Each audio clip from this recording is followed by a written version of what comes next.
Good afternoon, everybody. Welcome to AMT301, Alexa, Where's My Car? I'm Dean Phillips. I'm Worldwide Technical Leader for Automotive and Manufacturing. I'm based in Detroit, where I've spent the last 20 or so years working on automotive solutions for customers, most recently in connected vehicles, smarter cities, mobility as a service solutions. And I'm joined today with my colleague, John Dixon, who will start our session with a live demonstration of our connected vehicle solution and using Alexa. And he's got some cars driving around the Las Vegas Strip and elsewhere. So John, why don't you introduce yourself? Thanks, Dean. Yeah, I'm John Dixon. I'm a solution architect with AWS based in Detroit. And what we've done for this session today is we've built a solution that leverages the connected vehicle reference architecture.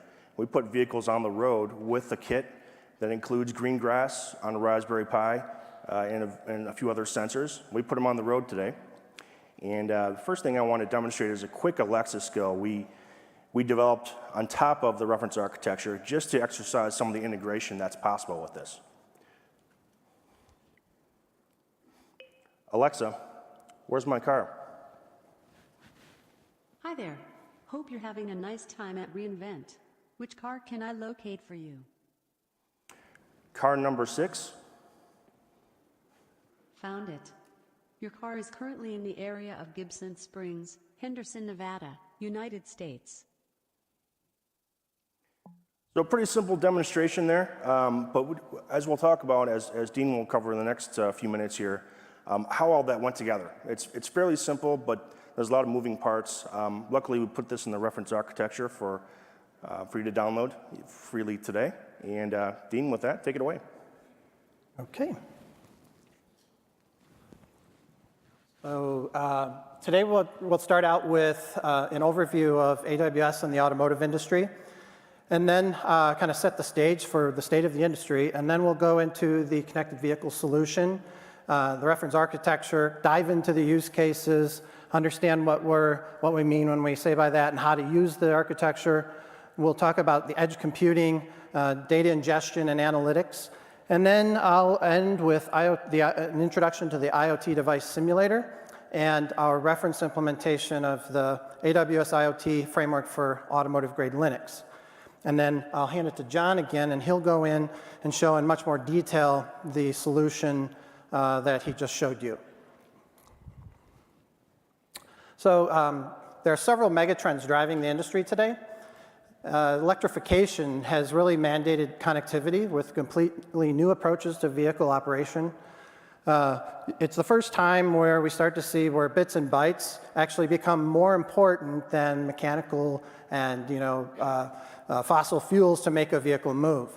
And in order to do that, we really need cellular connectivity to get the data off the vehicle, to understand the state of the batteries and all the various systems.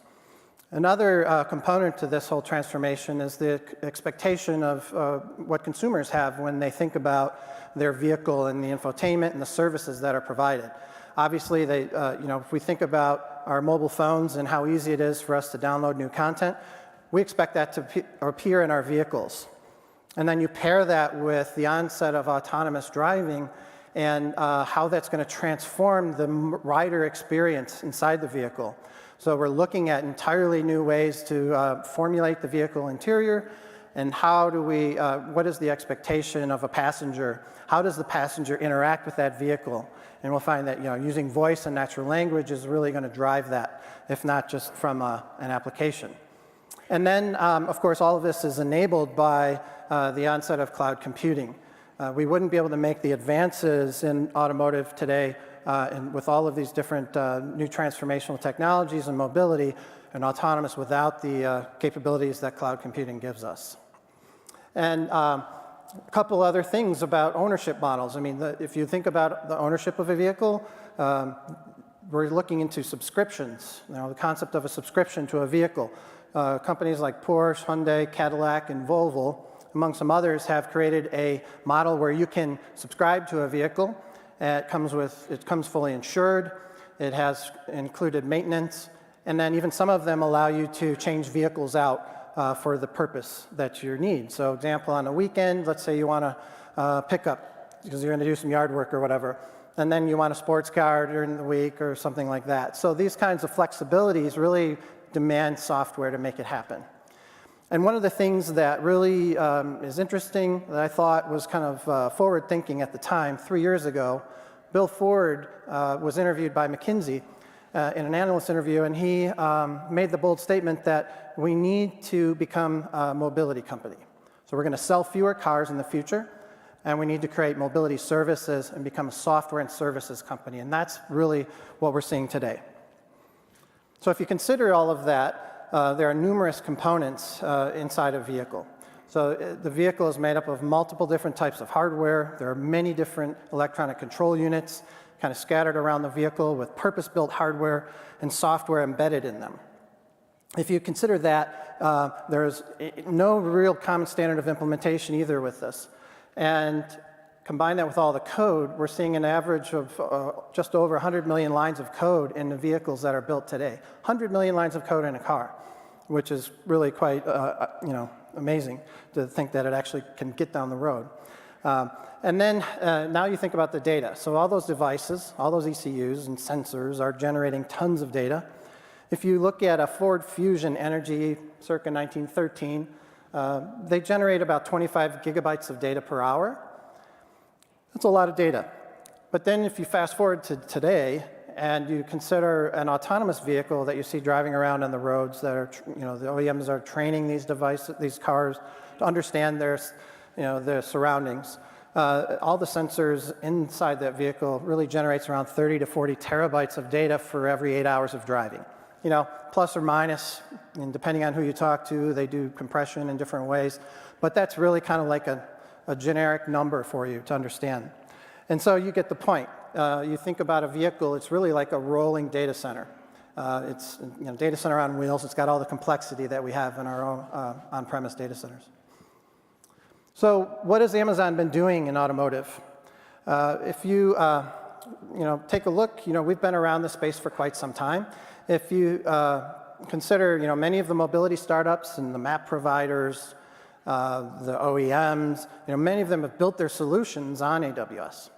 And Amazon Music and Audible has been in cars for years now. Using from your phone, you can surface that stuff through, or even embed it in applications in the HMI, in the infotainment units in the vehicles.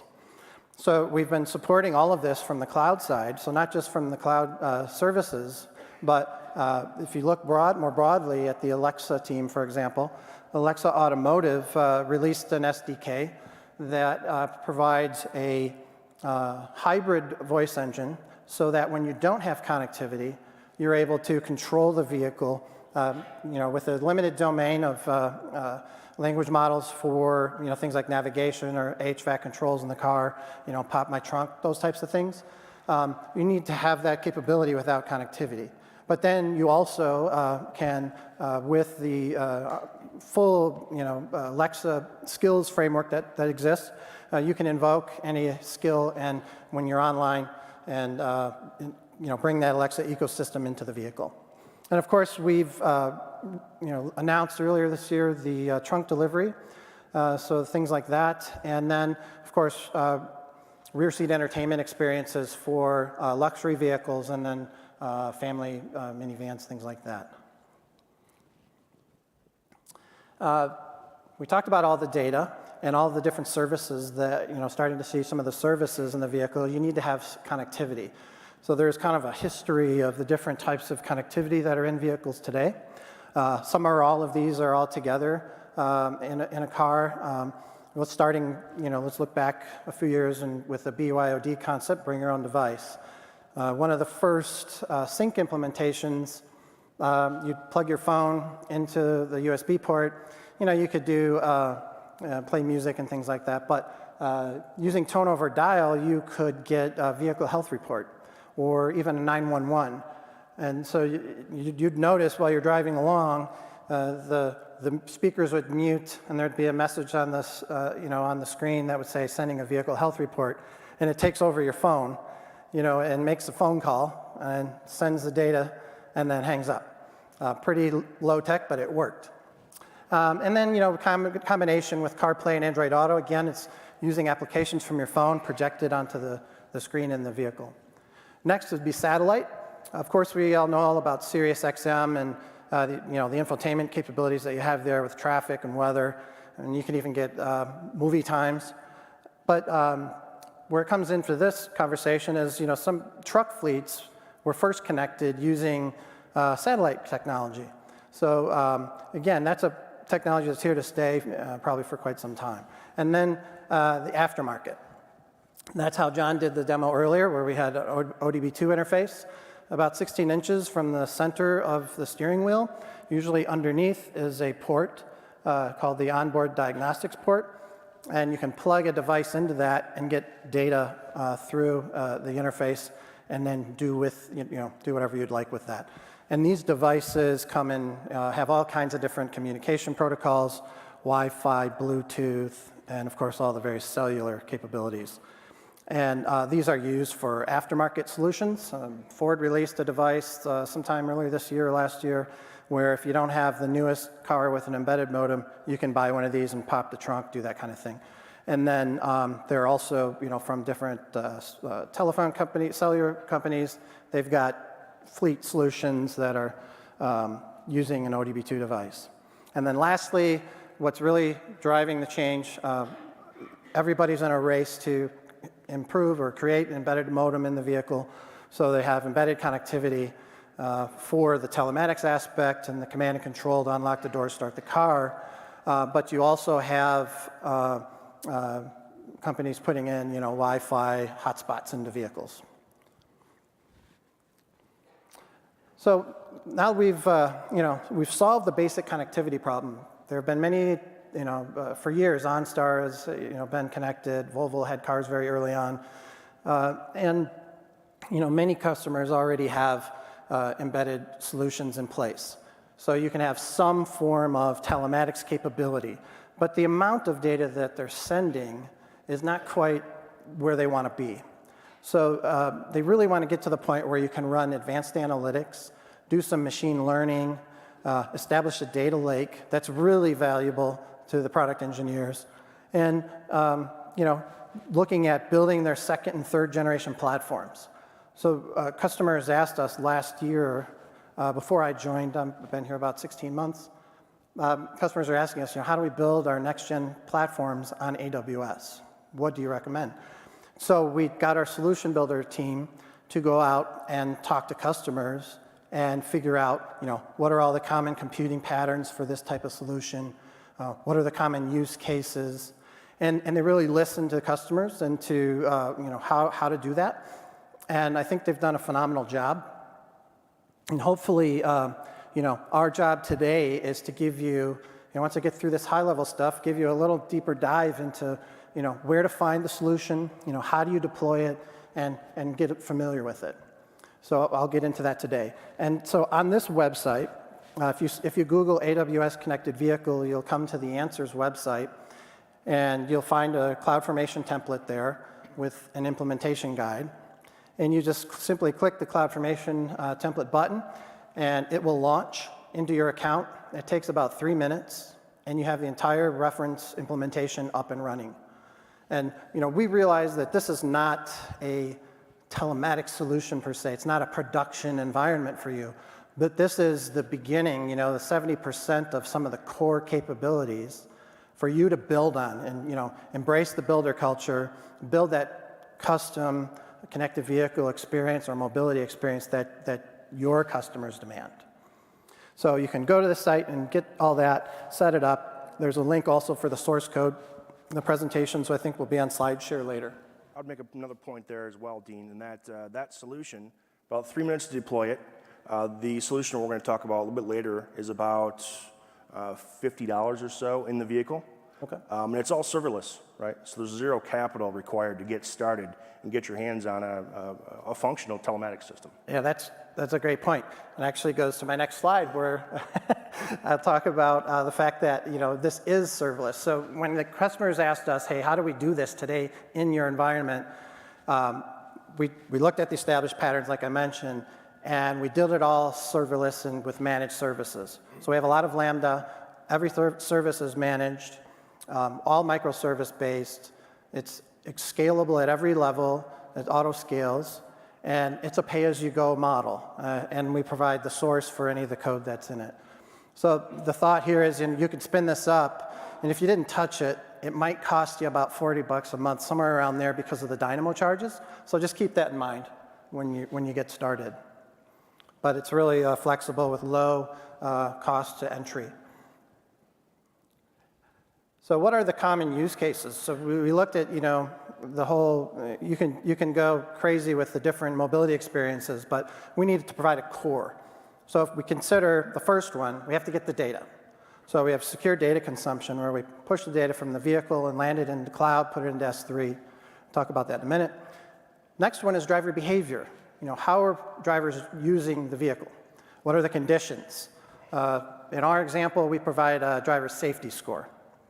And I'll talk about some of the other options that you can do there, like with fuel efficiency and battery efficiency. How are they using the vehicles for fleets? And then anomaly detection, beginning the conversation around doing some predictive analytics based on the data from the vehicle. And then we do diagnostic alerts, and then we have the ability to do some location-based services. So before I get deeper into the architecture, I first like to describe this, in 3 big layers. First we have the vehicle with all the data. We publish that data into the cloud, and that's where we have all the machine learning, the analytics, the storage, and the business logic for the application. So that's in the middle tier. And then on top of that, we build a collection of APIs. And we provide you a full API set to interact with the data that you push into the platform. So you can create a web app, mobile app, and then query the information that lands in the environment. So this is the tier. This level, the API layer, is really where OEMs are trying to monetize and come up with those mobility experiences and transform their business, becoming software companies and data providers. So take a gander at this, and it's quite a bit on the chart, but this is the full architecture. If you look on the left, in purple, that is the IoT side of it, the vehicle. In the vehicle, we put green grass. And then we have the IoT core layer, and then you'll see the first use case around just-in-time registration. The middle tier, those are the 6 use cases that I just introduced. And then on the right, that's the mobile and web application architecture for your mobility applications. All right, so the first one would be getting into the edge and IoT. So we'll start out with, why we chose IoT, and get into the architecture here, and then I'll flip over and show you some of the details around the messaging and the rules in the rules engine. So we need to efficiently offload the data, get it into the cloud, into storage. Once the data is pre-processed by Greengrass, we encrypt the data using a TLS 1.2, authenticate the connection with X509 certificates, and then once the first connection is made with the just-in-time pattern, we authenticate the vehicle and assign a security policy to that vehicle identified by VIN, vehicle identification number. And so now the vehicle has the ability to publish and subscribe to the topics that send the data into the platform and then consume data from the platform, receive data. And then the other capability we have, besides the device gateway where everything's terminated, we have the rules engine. And in the rules engine, you can write SQL statements that says something like select star from topic Y where message value equals X. So you can get very simply create a rule and then trigger a downstream process. You can pass the data. So I'll show you those rules and then how we're doing that today. All right.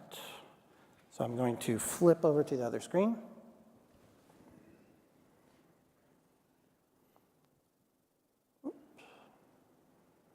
So I don't know how many of you have played around with IoT yet. Has anybody done anything with IoT?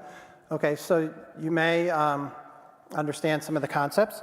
But I'll zoom in on this and kind of go through some of the, we'll go first into the device gateway and all of the topics that we use in this particular solution.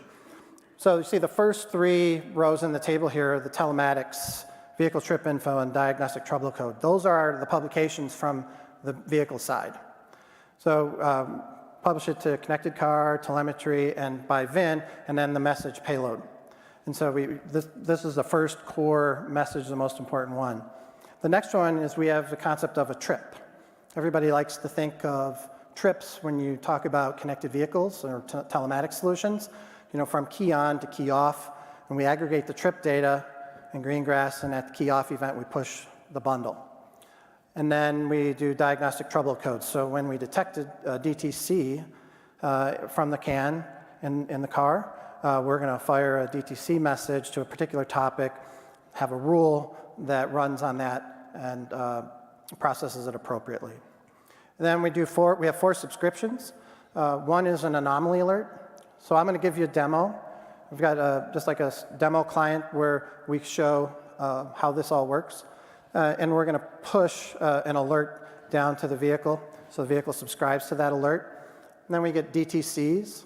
So we'll get that DTC alert, and we'll show that on the screen. And then, of course, there's an advertisement alert.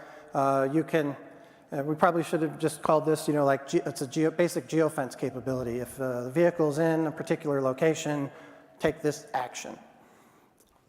So those are the topics. And then, before I leave the topics, I wanted to mention to you a new feature that was announced, I believe last week or before, called Basic Ingest in IoT. Basic Ingest is a really cool feature because we don't charge for the messages sent from, if you use Basic Ingest, we don't charge the messages that get sent. So it's designed for really high ingest solutions, like a connected vehicle. And basically all you have to do is for this, if you want to build your own client to push data into it using Basic Ingest, all you have to do is put, it's a reserved topic space, $AWS / basic, and then the rest of the content. And you will be able to reuse this entire solution the way it is today. And what it does is it bypasses the message broker, the gateway, and it goes straight to the rules engine. So that's how we're able to save computing and cost by going straight into the rules engine. So your entire downstream set of functions are available without changing this entire solution. And that's really one of the examples of the beauty of pub sub and MQTT type of solutions. And then these are the rules from the rules engine. So you can see it's a very easy to understand way to set up rules using SQL statements, essentially. The first one is about the just-in-time registration. So on the first connection, and that allows us to authenticate the vehicle. And the next one is the telematic storage. So we're running a rule that says whenever I get a message to telemetry topic, I'm going to run it to Kinesis Firehose and put it in S3. Same thing with DTC. When I get a DTC, I'm going to fire a Lambda function, write a Dynamo record, and publish a notification. And the same thing for the others. It's fairly simple. But I wanted you to get some familiarity with this so that when you do deploy it, you kind of have an idea of how some of this stuff works. So I'm going to flip back to the charts.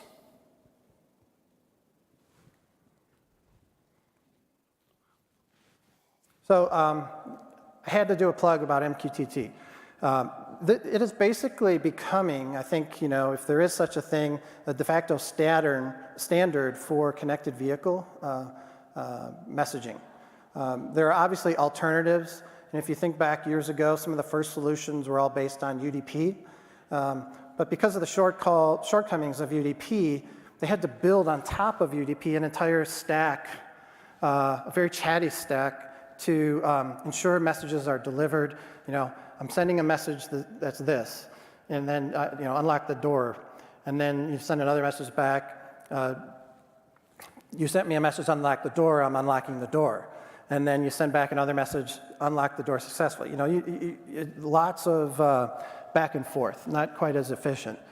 So those are kind of dying away, and we're seeing more MQTT with customers committing to that. But again, it's publish and subscribe, pub sub, really easy. It's one-to-many, which makes it easy from the fleet management perspective. If I want to push content out to a vehicle or a function, I send one message to the broker, and it goes out to everybody. There's no polling required for clients. So if you consider that, that's a significant savings on power and compute, because you're not polling, you know, is there a message, is there a message, is there a message? So if you're building applications that require battery power, that's something to take into consideration. And of course, there's a very small message overhead with a 2-byte header. Compare that to HTTP. And then it was designed for sometimes connected networks. IBM did this, Andy Stanford Clark and Arlen Nipper invented this, I think in 1999, and they did it for an oil and gas customer to monitor the pipelines. They wanted to monitor pressure, flow rates, and temperature to see if there were breaks in the lines. And they were doing this over some very expensive telecom solutions where they had the AT&T, you know, you had to dial into each of these control units around the whole pipeline to get the status. And they were doing this over hard telephone lines, they were doing it over VSAT. So they needed an efficient protocol, and this became the answer. All right, so I've spoken a lot about the IoT core aspect and the messaging. The next thing is really looking at green grass. And for me, based on the conversations I've had with many of you, when I first talk about connected vehicle solutions and we get into the edge computing component with green grass, that's where we really tend to stop the conversation and we continue around that space. Like, how do I get green grass? How do I get my hands on it? I need to do a POC with this thing. So if you think about it, green grass is software. It's really extending the cloud computing paradigm directly into the vehicle. So it allows you to bring these serverless Lambda functions right into the vehicle running at the edge in a very low constrained computing environment. And you can do those, you can push those Lambda functions over the air. You can do it with modern programming languages. So you're kind of freed from having to write C code that runs on an operating system. And you think about all the complications and the difficulty with agility that you have in that environment, and you compare it to writing business function in these nice scripting languages, pushing them down to the vehicle, and doing that over the air. You can do that to one vehicle, or you can do it to a fleet of vehicles. You can do it from the console, or you can do it via an API. So it's a very efficient way to get business function there. The second really interesting thing is around machine learning inference. And you can create a machine learning inference model and then push that down to Greengrass, run it there. You can do that over the air to a single or a group or the entire fleet. And then you have a Lambda function invoke that model and do something really cool. And I'll show some examples in a minute.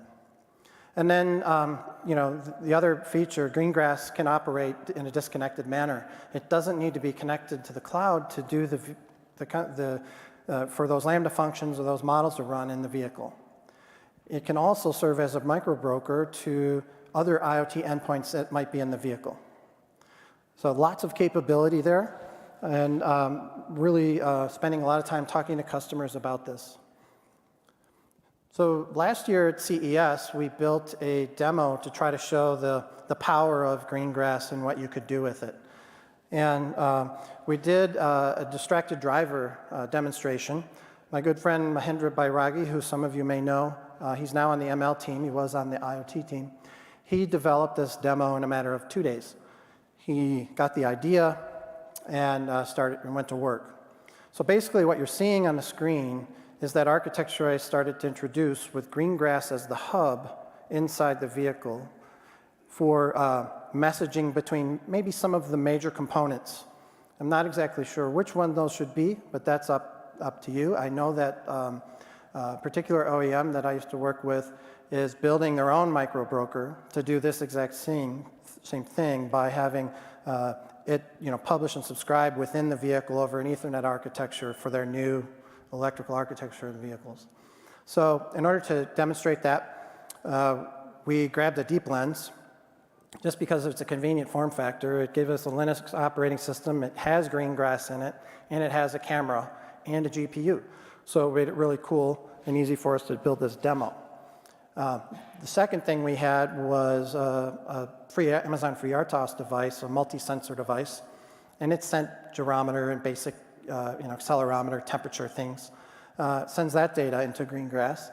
And then we took a Raspberry Pi and we deployed the powertrain simulator from our reference architecture and put that on the Pi so we could publish telemetry data to Greengrass. And we can do all three of those things, take pictures, publish the data, and do it without connection. So the deep lens didn't need to be connected to the internet to run that function. So getting to the distracted driving and the traffic sign identification. So Mahendra took about 40,000 images from an open data set of distracted driving. He used SageMaker to train the model on 10 different classifications of distracted driving. So if you think about one is talking on the phone, talking to the passenger, doing hair and makeup, eating, you get the idea. There are 10 different classifications.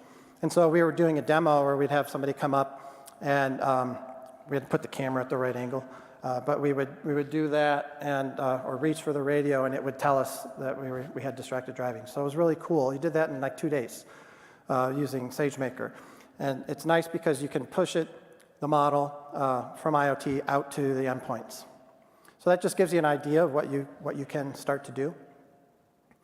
And then the other thing we talk about, because we have this efficient pub-sub architecture with MQTT, you can get near real-time messaging to go from the vehicle to the cloud and back down to another vehicle. So the idea here is that you can communicate road conditions out to other drivers, like potholes, black ice, accidents, for example, or rain. You can send this data to the cloud and then subscribe, your endpoints can subscribe to that and kind of update perhaps the traffic management in your navigation system. So it's just kind of shows the capabilities and where we're seeing these kind of two-way scenarios now with connected vehicle solutions. It's no longer just a once a day or by event message that gets sent. And if I talk about vehicle to vehicle through the cloud, I can't not bring up this topic, which is true vehicle to vehicle, peer-to-peer sort of messaging that is required for the autonomous vehicles that are being developed. Right now, this is still all under development. There are two camps that have formed. Historically, we have the DSRC, the Dynamic Short Range Communication, and this is based on like a Wi-Fi protocol. But it's another radio in the vehicle, it's another protocol, something else to manage. But it's been around for a while, it's been first. So there are some vehicles that have it. I know Cadillac released a vehicle a year ago with this. But the problem is there aren't any other vehicles or infrastructure to receive the information. So it's still under development. In the meantime, with the onset of 5G and multi-access edge computing, you're starting to see a lot of articles and discussions around C to V to X, which is cellular vehicle to everything. And this is using the 5.9 gigahertz band, I believe it is, with embedded cellular modem. So it doesn't require you to have these DSRC things in the car. You can just have the one modem, which is more efficient. I know Qualcomm, Ford, Audi, and some others were working together on practical tests. I've seen a lot of articles on that lately. And we actually did a demo of this from the telecom perspective, the other side of the industry, at Mobile World Congress, showing a MEC solution for vehicle to vehicle. So let's get into into the use cases. So the first one is about landing all the data into S3, get it into the cloud, establish the data lake, drop it into S3. This provides a highly durable an available object store. As you know, there's 4 nines of availability, 11 nines of durability. It makes your data available in a very cost-effective manner. Beyond that, we needed a fast way to secure it and move it from AWS IoT to get it into S3. So we selected Amazon Kinesis Firehose. And Firehose is a managed scalable service that will deliver the messages. You can transform them if you'd like, or compress them and encrypt the data and land it into S3. So it's a very high-performant way for us to get the data off of the vehicles and into S3. The next thing we can do, we're doing a predictive analytics application here around and detecting anomalies in the data. So on that same Kinesis Firehose stream, I can run a Kinesis data analytics application. So this is a SQL-like application that interrogates every message that's coming through, and it basically runs a SQL application on it. You can use Kinesis Analytics for real-time dashboards or creating real-time metrics for monitoring, notifications, or alarms. In our example, we actually, in our demo, we kind of tick up the powertrain, or excuse me, the oil temperature, and once it reaches, the anomaly score hits a certain level, we then fire a message, we throw it into a stream, fire a Lambda, write a record into Dynamo, and send a notification. So you could build other types of applications using that around predictive analytics. So let me just quickly show you the app running. So I'm going to go, whoops. Mabel and Dallas will love the fact that their face is on YouTube. So I'm going to fire up this demo that we use just to do some demos internally and start sending data into the platform. So we're going to start in Las Vegas where we are. We're started here at the Venetian, as you can see, and we're going to go around the corner to the Wynn. I'm going to start the route. So we're using Mapbox to do turn-by-turn nav here. In a second, you see it start to move. So now I want to go over to the IoT console. I'm going to show you the messages as they're coming in. So the first thing I want to do on the test console here is I'll subscribe to the topic. If I can, I always type it wrong. And I'll subscribe to all the messages on the telemetry topic. And then you can see, as you can see there, the data is coming from my laptop. It's pushing to US East and then coming back to my computer here to show you the messages. Next is the Kinesis Analytics application. So I told you, I was just describing the analytics application. So let's take a look at that. So there, on this page, you can see there's a source, and then you have the application, the source stream right here, which is the connected vehicle telemetry stream, and then the destination for messages that kind of fulfill the requirements of the application. We'll take a look at the application. You probably can't see it very well, but inside the SQL there is, we're using a random cut forest algorithm to create an anomaly score. And we used a random data value like the oil temperature. So we tick that up. And you can see here, these are all the messages being interrogated as they're coming through the application. So you can go in and you can actually watch this happen. So all that's going on right now. Let me just shrink that. And we'll go back to the application. So the trip ended already. It was a quick trip around the corner. I told you about the notifications that were fired. The first notification that you see here is a dynamic diagnostic trouble code. So we'll go take a look at the database and where that is so you guys know when you use it. And then there's the anomaly message. This was the anomaly on the oil temperature. And then at the key off event, we calculate the driver safety score. So you may be interested in efficiency. Like if you're a fleet driver, you may be more interested in fuel economy or battery efficiency for usage. So everybody has their flavor of driver behavior that they want to implement. Just upload it into the Lambda function and go to town. So we'll switch back to the presentation. So that was the Kinesis Analytics app. The next is trip aggregation. Everybody in telematics thinks about the data in the terms of trips, key on to key off. So we used Greengrass to capture the data inside the vehicle, and then we push it up in a bundle and put it into Dynamo. At the key off event, that's when we fired that driver safety score that you saw. So when that happens, Lambda fires and writes a message, and then we send the notification that you saw on the screen. And then DTC, you saw the DTC, that, the diagnostic trouble code that we executed. And then there's location-based marketing. And then on the right-hand side, these are all the APIs for your mobility applications. So take a look. I just want to give you a little insight into the assets that you get when you deploy the reference architecture.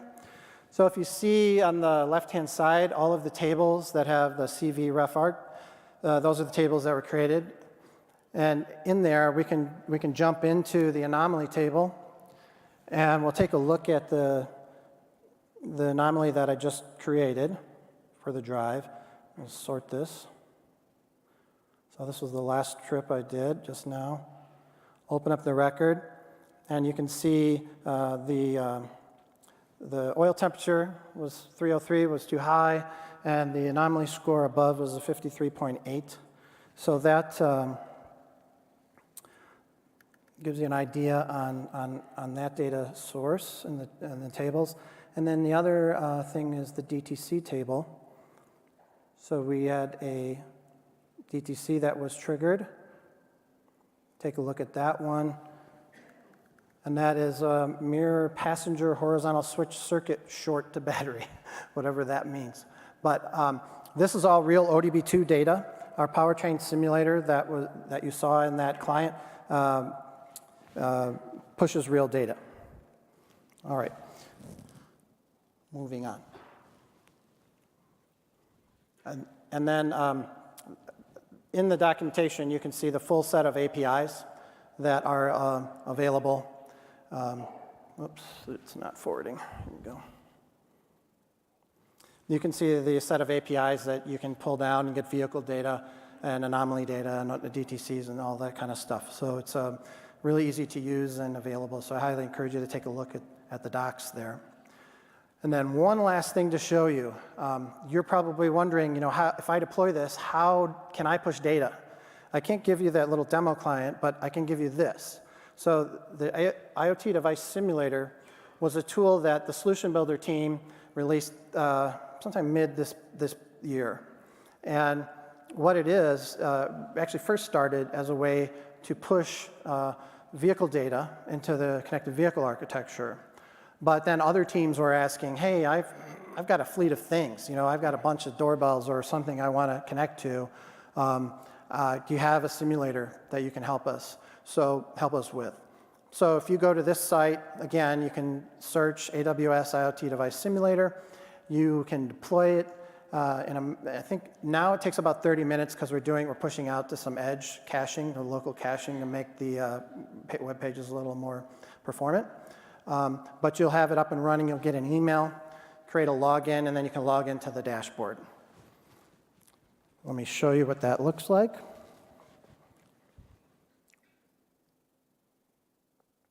So this is the homepage of the simulator when you log in. You can create a bunch of different devices, different things depending on your needs. We're talking about automotive today, so I'm going to click on the automotive link. And you'll see in a second that I've deployed a number of simulated vehicles already. I've got 57 of them here. And I don't have any running at the moment, so I'm going to go ahead and hit start on a couple of these. So right now, one of the cool things about this architecture is that it publishes automatically right into the CVRA if you have it installed. So it's going to push all this data. I've got these simulated vehicles going, and that's available for you. Take a quick peek. There are a set bunch of routes. You can customize those. Documentation tells you exactly how to do that. And then this just illustrates the data that's being collected for this vehicle. So it's a very helpful tool to use along with connected vehicles. Right now, you won't see the anomaly surface here. Not all of the routes will produce a DTC or an anomaly, but you can easily make that change. And we hope to have a new release of this where we can surface those things right in the UI. So it makes it a little more interesting and easier to use. All right. And so this was just an example of, on the right is the connected vehicle architecture. This is the architecture provided by the simulator on the left. And it will push that data right into, when you launch that template, it creates it, and it'll automatically push that data into your IoT endpoint that's already established. And then lastly, and I'll hand it to John, one of the things that we did, trying to become more relevant and to show that we're a real player when it comes to telematics and connected vehicles, is we wanted to implement on an automotive-grade operating system, on automotive-grade hardware. So Hitendra Nishar from our solutions team took the reference architecture, and then he spent some time looking at AGL. And AGL is an open source Linux-based collaborative project run out of the Linux Foundation. The whole vision of this project is to address all of the software in the vehicle. So from infotainment, HMI, HVAC, telematics. They're even talking about trying to get into the ADAS and autonomous space. But the goal of AGL is to build a single platform for the entire industry, develop 70–80% of the starting point for a project, and openly work and collaborate together. So there's 100+ members. Amazon Alexa joined early this year. And there was actually the 2018 Toyota Camry deployed AGL for their infotainment stack. So Hitendra took Greengrass and IoT, and he created a substrate inside AGL to allow customers to have a reference implementation to use Greengrass and IoT within that application architecture. AGL has its own concept of these secure virtualized containers, and we've got a CAN bus binding, there's GPS bindings, all kinds of services. So he put that in, built the telemetry application, and sends the data to Greengrass. And he's got a little video, I should have put it together, but a video that shows him driving connected via ODB to and pushing the data using this as the runtime. So it's pretty cool. I encourage you to go check out the source code and play around with that. And this was on the Renesas R-Car M3, so real automotive hardware. So I've gone long enough, and I'm going to hand it back to John, and he's going to dive deeper into the demo that you saw and show you how he built that skill. Yep. Thanks, Dean. Yeah, let's have another look at the map here. So everything that Dean just talked through is in this simple solution, which just is comprised of, as you can see, 3 vehicles. Each of them have Greengrass, and the sensors they have are pretty simple: GPS, accelerometer, and an OBD adapter. So they're sending data actually once a second via MQTT up to the brokers actually in US East. So works okay here from Las Vegas, as you can see. So we have this application you're looking at here is using Mapbox, and it's polling the connected vehicle reference architecture, again, once a second, to ask all cars about their location and their speed and whatnot. Now, one thing that we did add for an event we did in Detroit a few weeks back, which is a little bit outside of the reference architecture, but we added vehicle video. Cool. We added vehicle video to one of these cars. So we have a Raspberry Pi in the car with a Pi cam, and it's actually pumping video through the Kinesis video streams. So this is pumping video back again to US East. And there's a lag of about 3 to 5 seconds, typically, perhaps more when we're dealing with cellular. But this allows us to then use recognition in the cloud where we want to use that, right? certain things we want to do inference in green grass in the vehicle to get an instant response. Other things we may want to recognize the vehicle license plate ahead of us there, or the stoplight, or some other object in scene, right? Another thing we can do with green grass, since we have that instrumented, is detect an event. Maybe it's external, maybe it's just an event in the community, and send a message down to the car to say, start recording the last 30 seconds of video up until I tell you to stop, which is another MQTT message, right? So I think there are a lot of possibilities here once we get into using video, using green grass, and having the entire solution in the CBRA. We actually have a customer in Taiwan who's been doing that, using green grass and cameras in the vehicle to capture scenes, so they can do just that same thing. Yeah, it's pretty good stuff. And it's, again, low point of entry for anyone in this room to get started. I built the kits myself last week in my home office. So happy to have a conversation about how that went. Ordered everything off of Amazon Prime, 2-day delivery. So it's pretty simple to get going. Cool. Let's flip back to these slides for a second, if we can.